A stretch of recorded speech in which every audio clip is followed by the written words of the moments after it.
Hello everyone and welcome to another high-elo game of Age of Empires. Today we're honoring a request made by an awesome subscriber and viewer of the channel by the name of Passerby G, as Daniel, playing as the Red Bulgarians, prepares to take on Barles, playing as the Blue Portuguese. Now, while the players herd their herdables, explore their immediate surroundings, and try to go up to Feudal as fast as possible, let's take a look at the Civ matchup we'll be watching today. Now, the Bulgarians are what I would call a cost-cutting civilization. Their militia line upgrades are free, their blacksmith upgrades cost less food, their siege workshop upgrades also cost less food, and their blacksmiths works basically twice as fast as normal. Now, their town centers cost less stone, which is great, because the Bulgarians can actually invest the saved stone that they have into building their unique structure, the Krepost. Think of this as a mini castle, similar to the Sicilian donjon, except that it's more expensive, comes with more HP, higher attack, and tankier armor.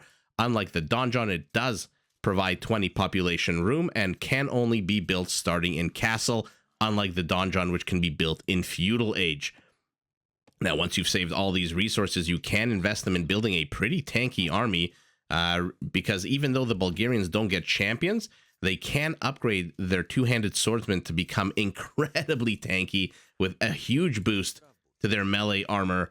I believe it's +5 in one of the funnest named upgrade in the game, the Bilbo Baggins upgrade. Now, the Bulgarians can also turn their cavalry Japanese by upgrading them to attack 33% faster, which is an absolute necessity when you take into account that this upgrade does affect their unique unit, the Conic. This is a 2-for-1 unit that starts out as a very powerful flail-wielding cavalryman that transforms into a less tanky, still powerful infantry unit when it gets dehorsed. Now, the reason why I say this upgrade is necessary, or this technology is absolutely necessary, is because the Conic is the slowest melee attacking unit of any cavalry unit in the game. Now, opposing our Red Bulgarian, we have Barles playing as the Blue Portuguese, a mixed land-based naval civilization whose strong economic bonuses allow it to take advantage of some of the most powerful units in the game. I am, of course, referring to gunpowder units. Now, to get an early boost in the game, Portuguese foragers also generate wood while they collect berries. It is exactly a ratio of 1/3 to 1. So 750 food from these berries would auto-generate 250 wood, which is why you'll see the Portuguese, the starting meta has changed a little bit. No longer are they building lumber camps like the starting meta of other civilizations. Their first structure is the mill, so that they can immediately start gathering wood as they gather those berries. Now, continuing, the Portuguese units, all Portuguese units cost less gold, and all technologies are researched 25% faster. Now, once you hit Imperial, continuing the slew of economic advantages, you can build the unique unit of the, rather unique structure of the Portuguese, the Feitoria, which is an economic building that auto-generates all 4 resources, but does take up 20 population space. Now, using all of these bonuses and features, the Portuguese can field a quite impressive gunpowder-based army, since the Portuguese do have access to every single non-unique gunpowder unit in the game, by the way, both on land and sea. And all of these gunpowder units can be upgraded to fire more accurately at moving targets and to increase the speed of their projectiles, which strongly benefits their unique unit, the organ gun. This is basically a gunpowder siege unit that fires 5 bullets in a wide spread, designed to hit multiple targets at once. So we have here 2 incredibly powerful civilizations capable of absolutely wrecking and demolishing each other. The Bulgarians, with their cost cutting, can field an incredibly impressive army. The Portuguese as well. Although the latest meta so far for the Portuguese has been rush, rush, rush to castle, get out those organ guns and try to overwhelm your opponent. We saw Mr. Yo try to do that about several weeks ago. And if you watch the video, you know how that works out. In any event, both players, 7 minutes into the game, are sitting at roughly the same villager count. Daniel going up to feudal a little bit faster on the back of 1 less villager. Not far behind, though, is Barles. Let's take a look at their bases while they do that, see if anyone is in a particular advantage or disadvantaged position. Daniel forward-facing, sides easy-ish to wall off, as is the back of his base. Forward gold a little bit off campus on the side position, primary stone Did I say forward gold? I meant primary gold. Primary stone in the back position, nice and safe. Barles a little bit more open to the front, bigger areas to wall off. Primary gold also to the side and off campus. Primary stone also nice and secure in the back. So overall, I would give Daniel maybe a slight advantage in the sense that he can easily wall off the front with a bit of a shorter wall off than his opponent here, who would need to do a little bit more work to complete the right and the left sides. In the meantime, both players have hit feudal at roughly the same time. Both players moving out with armies. It looks like 2 kills apiece. Militias dying everywhere. Although remember, the Bulgarians, one of their cool features, just like the Turks, whose scout cav become light cav, become hussars as the ages go up, the Bulgarian infantry units do the exact same thing. So his 2 militias became 2 men-at-arms, and that's why where are the bodies? I guess you can't see it anymore, but as they decayed, you saw that they looked a little different. That's exactly why. One of the cool features about the Bulgarians, one of, by the way, very underrated feature of the Bulgarians, saves you the time, saves you the resources needed to upgrade your units.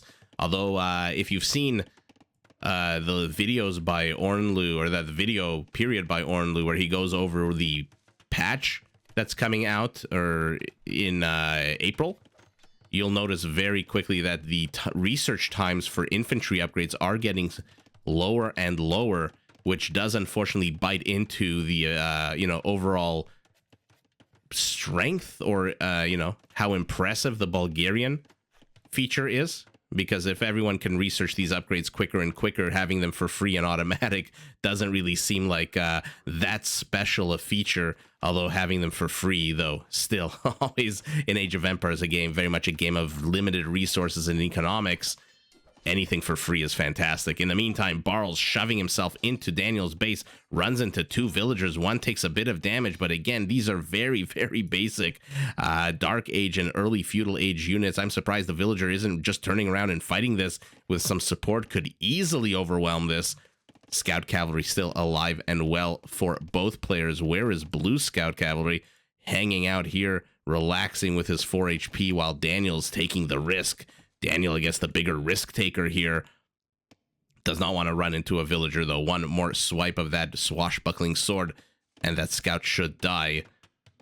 But getting some pretty damn good vision is Daniel, whereas Barles relying more on his weaker melee units here, who are now trying to bust their way out of his base. He knows he can't go through this town center. There's how many villagers here? 12 villagers ready, willing, and able to jump into that town center and just fire arrows nonstop.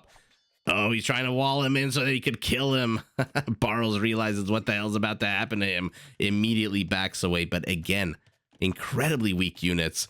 Not exactly game-ending damage out of them. Okay, he's discovering more and more relics. How many relics has he seen? 1, 2, 3. Has not seen this one here, and has not seen the one close to Barles' base. For his part, Barles? 1, 2, 3 relics as well. Oh, lucky catch there just around the edge of the dark vision. Barles, though, moving in with some ranged units, not really rushing up to castle as I described the meta. But they should be able to shoo away these villagers. Now he's going to be able to bust in through the base unless there's a wall off further off. But this is not good for Daniel here. Needs to be very, very careful. 4 archers can take down a villager quite quickly, as we just saw our first villager kill of the game going to Barles. Unfortunately for him, he's trapped in here with this one militia, but does demolish the house. The trap is no longer a trap.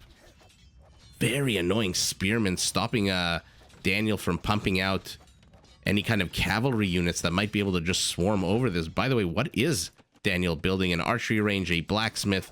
His resources, looks like he's going up to 400 food.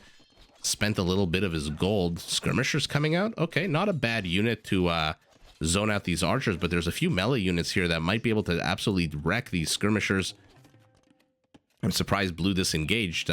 Skirmishers not exactly doing a lot of damage to militia and to spearmen and to scouts, but never mind. I revise my opinion after taking a look at the HP of these units. My God, altogether, their HP totals 19. Absolute dog shit HP. Needs to be careful here. The archers really are the primary battering ram that he has, and he's got 5 at home. Okay, so Barles, take a look at what he's doing. He's quote-unquote balancing his economy, selling some resources, buying others, going up to 800 food, 200 gold off the back of what? A blacksmith, an archery range, a market. Okay, so our blue Portuguese is doing what I thought the Portuguese would do, which is the standard meta of rushing up to castle. The thing he's not doing, stone. He's got no stone, sold everything in order to afford to be able to go up to castle ASAP. So I'm not too sure what to expect out of Barles. Very interesting play here. Uh-oh. 5 skirmishers making their way over. Will they one-shot the melee units? Will they go after the range? They immediately go after the ranged. Not sure that's the right move here. Taking a lot of damage from the melee, which they probably could have one-shotted earlier. Okay. 1 melee down. 2 melee down. Archers dodging javelin fire. 3rd melee down, and now the archers have to get the hell out of dodge. I'm surprised he stuck around this long. I don't know why he thought he could possibly win that. Archers looked like they were about to move out to intercept. Instead, just hanging out here, defending the home front. Oh no. 0.96 movement speed to 0.96 movement speed. So unless these blue archers somehow change directions or slow down or pivot in any which way or run into forests, oh no. They should never technically be caught. Okay, trying to get this one. Cavalryman does get him with this one hero archer who just showed up to the party. Might do well to move left to intercept, but no, just barreling straight down the middle. Red, though, circling with a bunch of skirmishers. So archers have to be very careful here. Both players now in castle. Elite skirmisher, bodkin going down for both. I meant bodkin going down for both. Elite skirmisher just going down for our red Bulgarian, who now builds a 2nd town center. And Barles, 0 stone, not going the standard meta. Let's see what he decides to do. Crossbow as well. Not a surprise. On the back of 10 villagers, these skirmishers need to band together. 6 is better than 3, especially when you're dealing with crossbows. Now they are elite, and the crossbows are in trouble. With what good micro or even equal... Did he just randomly attack this jaguar? Oh, Barles, being a bit of a dick to the wildlife on the map, does attack the jaguar with 1 bolt. We'll see what the hell he's trying to do here. Maybe lure the jaguar. During one of my live streams, one of the viewers mentioned how they had come recently into contact with a player who had lured 4 wolves into their base. I wonder if that's exactly what he's doing. Although, no, never mind. Somewhere here, the jaguar gave up, running at a very slow 0.7 speed. Portuguese knights, though, have made an appearance, have entered the Bulgarian settlement. Let's see what our Bulgarian can do, how he'll respond. 2nd town center going up. Villager count identical. Military count very, very similar. Although when you have knights and crossbows versus just pure elite skirmishers, that naturally advantage goes to the knights. Okay. That being said, blue is taking a lot of damage just running around, maneuvering out on the map. Not exactly getting much damage. These knights, take a look. Down 60 HP here. Down 105 HP here. In exchange for nothing. Meanwhile, more and more crossbows keep dying, and finally the knights decide to engage. Will be able to take this, especially with crossbow support. But does he care? A 3rd town center going up for him. He is not replenishing his military supply at all. Oh no, does manage to catch a villagers on the retreat here, but the tower shoos him away. No villager kills yet for Daniel. Still just a 1 for Barles. Now 2. Does kill another villager up here. Okay, army supply double for our blue Portuguese. And by the way, a better military. 7 knights, 7 crossbows. 3rd town center also going up for him, but monks are coming out now. Unfortunately for red, blue has seen this. Right when he dove in there with the knights, he saw the Ark of the Covenant waiting to be lowered into its hidden chamber. I'm starting to worry here a little bit for Daniel. Even though he's got the villager lead, there's a lot of idle time. 8 villagers were idle a second ago. Barles keeping him on his toes with this really, really small, weak band of units. Daniel, though, not building anything to respond to this, so really, I don't know what this game plan is. Get out a bunch of monks? The monks will get sniped by the crossbows. Okay, bobbing and weaving are the crossbows, although the knights again enter the town center fire range. Basic early Castle Age knights, not exactly that strong against town center fire. Take a look at how much damage they got. They're down 350 HP. Even elite skirmishers at this point, if they target the weaker ones, will be able to do it. And now they're entering a dead zone, a dead end rather, a kill zone. But do manage to find themselves a nice juicy wood line. Monks are out. What are they converting? Of course, the high HP knights. If he can get these two converts or even one convert, it is going to be an absolute game changer for this fight right here. One monk does convert. Second monk does convert. Will lose both monks, I think. Does lose both monks, but converts the two stronger units. All the crossbows die. And Daniel, what I thought was a very confusing military defense, proves me wrong with those monks. Manages to get that fantastic, fantastic swing from +2 units to your opponent to +2 units for yourself. And now they are on the field of battle moving forward. Elite skirmishers, look at how cocky they are walking across the map. They know they have how many? 9 kills. Nothing can stand in their way unless, of course, that something is 2 fresh knights. Oh, they don't see them. But the elite skirmishers with a greater line of sight see them. This is why line of sight is so incredibly important in Age of Empires. Oh no, another monk, another monk. Okay. Giving his knights a little bit of a breather there, choosing not to fire on them for some bizarre reason. They're going to stumble upon the monk as well, who drops his relic to get a reconvert. Oh my god, what a fantastic convert there. What a beautiful play by Barles to drop that relic. Does lose a monk, though. That's a lot of gold invested to convert a knight that you had already paid for originally, and then got lost to conversion, and then got reconverted again. 4th town center going up for our Bulgarian. Villager lead continuing to get bigger and bigger. Although I'm starting to worry here, that number might be misleading. Barles here has basically been unharassed for the last 20 minutes of the game. All the action has been firmly on Daniel's side of the map, building a very emergency crepost here. Remember, they do cost a lot less than a castle. 350 stone, though, so basically a little bit more than half. Siege Workshop from Barles as well, a 4th town center going up for him. He is catching up in the villager count. He is also equal in terms of military. And let's take a look. I'm seeing a conic being built here. Ah, fantastic. You love to see them flailing their flails. I wonder if that's where the word flail comes from. In any event. Weird, bizarre. What did one viewer call it? Shower thoughts here at Age of Empires. In any event, the conics are enough to shoo away these light cav, but knights might be a different story altogether. That being said, remember, these are twofers. The second they get dismounted, they don't die, they just come back as an infantryman. Look at him arising from the ashes and starting to whack at that knight. Very, very slow moving infantry unit. What's bopping and bobbing in here? A knight, a crossbow, and 3 light cav.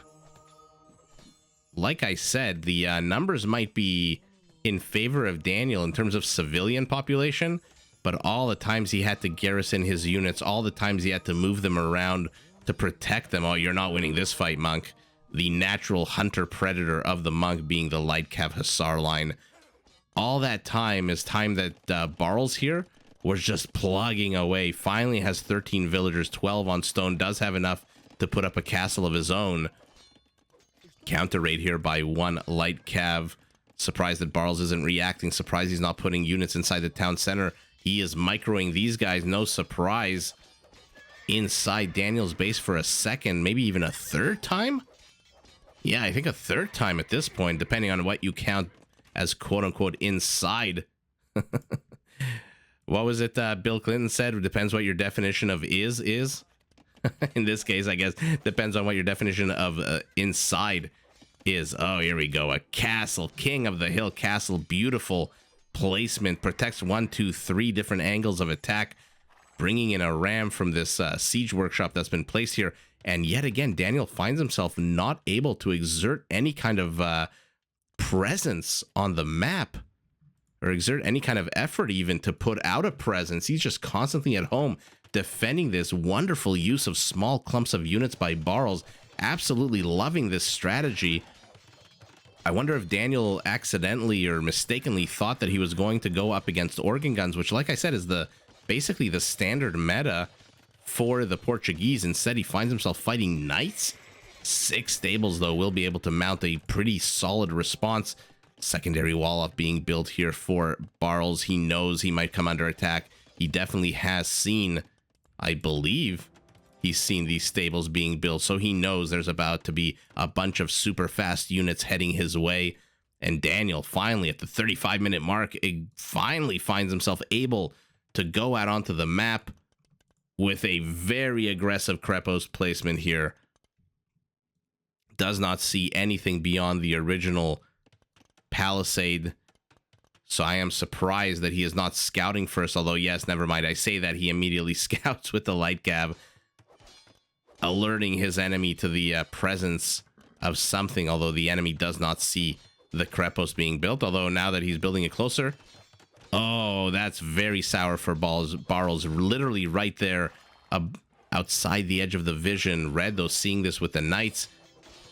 Will he be able to stop it? Oh, no. Barles hitting Imperial, immediately upgrading his knights to Cavaliers. He's got 8 Cavaliers and a converted knight, sending more and more villagers. How close is Daniel to hitting Imperial? He is not close at all. Oh, my goodness. But he is pushing into the side here, saying, you know what? You've tried to do this to me the entire game, attacking me on my flank, attacking me on any angle you could. I'm going to do the same thing to you, but Daniel left open a gate here. You know, this might deter Feudal Age units, but Cavaliers with +4 Pierce armor are not going to be as deterred as you might think. Tiefing a bit of lumber, not the end of the world here for Barles, who creates a tertiary wall off.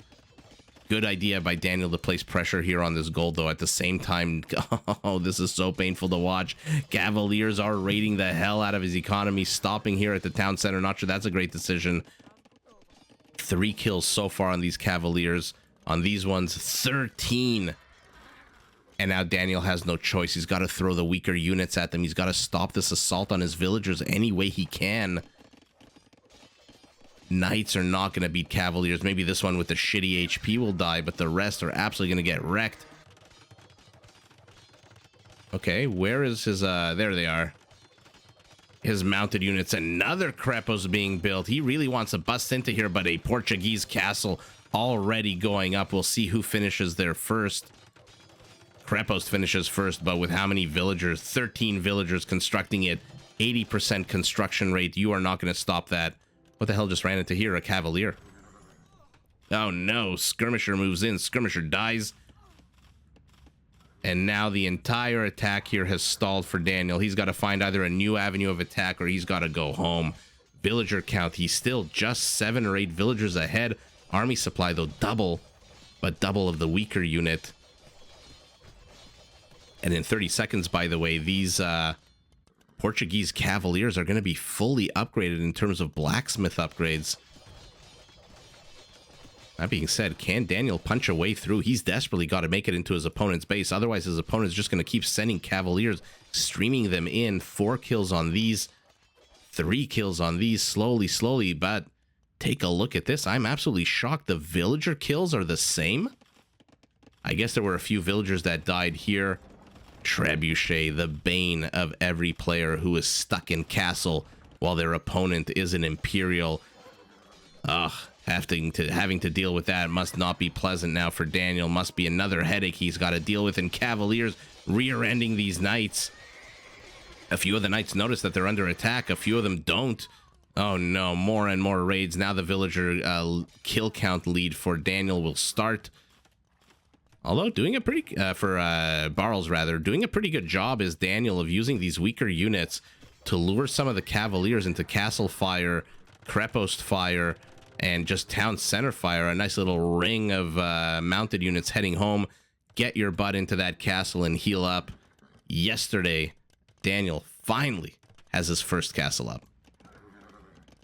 Okay, showing away these units. If Barles' units didn't have the absolute terrible HP that they do, he could very easily take these fights. An interesting castle going up here. Does not want to get flanked or re-rendered by the Bulgarians. Definitely the actions of a player who intends to continue attacking. Of course, no murder holes for red, no murder holes for blue. Knights doing a bit of damage, seeing a stone wall being built behind us and immediately retreating. Absolutely no sense in wasting time here. Get your butt home. Villager kill count. Okay, I mean, there's 3 villagers here. There's 3 villagers here. Barles. Hello? Choosing to ignore them. Run by Daniel. Barles has read him like a book. Perfectly placed castle to deal with this. And 1 cavalier and 1 castle able to stymie the entire flank attempt here by Daniel, who yet again finds himself pushed back into his castle. Anytime he tries to move out onto the map, a bunch of cavaliers just show up. Look at them just continuing to stream. Over 30 in the production tab. Heavy plow chemistry being researched. Daniel has been cleared up to the northeast, although building a castle here as well. Does manage to get a treb. Perfect pickup, and he's about a minute away from Imperial. The problem is, you know, sometimes when I cast the games, you'll notice I say this guy is a minute ahead, this guy is 40 seconds ahead when it comes up to going up in age. How many years has Barles been in Imperial, and Daniel just now catching up? And he's, by the way, still not in Imperial. The only saving grace for him is the huge amount of knights that he has, but once Barles' production cycle finishes, that advantage is going to disappear, and being able to snipe trebuchets, never discount that. That's 400 resources down the shitter for our blue Portuguese that he will not be getting back. Oh no, another castle. Our Portuguese very much playing the Frank meta here of cavaliers and castles, except his castles are not 25% off. They are just basic 650 stone castles. Finally, both players at the 46-minute mark are in Imperial. Cavalier upgrade going up for Daniel. If he can just hold on here. What are the upgrades like here? +4, +3, +2, +2. So he needs to get those upgrades up and running. Looks like there was a big old battle and massacre of red units here. Cavaliers are just everywhere. Our Portuguese is supply capped at 200 population. Daniel below 170. Although in 44 seconds, he is going to have cavaliers. Not too sure why he's riding and waiting, wasting his knights like this. Looks like a monk was able to convert 1 Portuguese cavalier here. Probably the best upgraded unit that Daniel has, courtesy of Barles. He's taking these fights prematurely, and blue is just raiding the hell out of him. There's no way. Daniel really needs to stabilize here. He needs to either wall himself off, which he's done over here to the left of the map, but to the right of the map, he's completely open. To the north of the map, he's completely open. And now, what does he have? 29 cavaliers. Where are they, by the way? Okay, their HP is down 1,000 HP. From 4,000 to 3,000, basically. Oh, no. Barles has just pulled him apart, and now this castle is going to be coming under attack. There's a treb in here and villagers. Pull those villagers out at least. Run away. Oh. Run. I was going to say, run away to this castle. Create a shield of, literally a meat shield of villagers around your treb and try to escape. But my goodness, did Barles do everything in his power to pick apart his opponent. Daniel, for almost the entirety of the game, just could not escape his base. What an absolute fantastic display here by Barles of the versatility of the Portuguese. Finally, some organ guns do come out. 0 kills on them. Fresh recruits. Daniel tried to make something happen here to the northeast. Unfortunately, that got completely blocked by a castle and a treb. I'm going to look at the military map in a while, see exactly how much time Barles had in Imperial. before his opponent made it up. And by the way, guys, if your opponent makes it up to Imperial before you, it is a perfectly valid and absolutely wonderful strategy to just overwhelm him with numbers, the way Daniel was doing. So Daniel, I think, was playing his the cards that he was dealt perfectly, although I shouldn't say cards that he was dealt. His decisions led up to that point. It wasn't a third party imposing Barles Imperial on him. It's his gameplay that gave Barles the opportunity to get up to Imperial, but he played it about as good and as well as he could have. Where are his Cavaliers, by the way? All 30 are here. 19 here, 2, 3 here. But he did what he needed to do, which is throw knights again and again and again at your opponent. Eventually lost way too many resources. Look at the villager kill. Remember when it was 17-17? Now it's 90-17. Literally 5.5 times more villager kills for our blue Portuguese. But as I was saying before I interrupted myself and went off on a different tangent, if your opponent gets to Imperial and you don't want a GG, you want to put up a staunch defense, absolutely fantastic play to just throw as much bodies at your opponent as possible. If you can't compete in quality, definitely try to compete in quantity. And we saw how effective it was for Daniel to throw knight after knight, even though they were lower upgrades, lower HP, just the quantity was enough to stop Barles from being able to do what he could until, unfortunately for Daniel, Barles put up the numbers himself. And now take a look, 33 Cavaliers to 30, and all the ability of Daniel to handle this is now gone. His presence on the map to the northeast gone. This castle looks like it's also about to fall. Somewhere there's a treb. Sorry, not for him. Somewhere there's a treb being built for blue. Is it here? No. Okay, it's here. So all it has to do is walk, or rather roll a short little distance, and this castle is donezo. So Daniel, having been compressed right back into his base. I'm going to zoom out. Take a look at Daniel. Take a look at his vision, by the way. This is his vision on the map. Luckily for him, he's got a lumber camp and a castle. That castle won't survive very long. So keep this in mind. This tiny little blob of vision. Now take a look at Blue's vision. Blue sees everything. He is in firm control of this game, dictating the pace, sucking up all the resources available on the map, the gold, the stone, the lumber, the relics, anything and everything he can. I think Daniel realizes it, that he's, I mean, obviously he can see the score, but sometimes scores can be misleading. I think he realizes that he's just too far behind. He's at 140 population. And this, by the way, is what he's seen of his opponent's infrastructure. So he knows that there's an entire spine of castles just circling the northwest of his base. He sees the stables. He sees that OG siege workshop that was built. And he, I think, just knows, he has the game sense. These are two fantastically strong players. He knows that the writing is on the wall. It's only a matter of time until he is absolutely choked out by a Portuguese player that is starting to, like I said, suck up all of the resources on the map. There's not a single resource patch right now that Barles is not mining or making use of or exploiting, except for a few little patches of gold inside Daniel's base.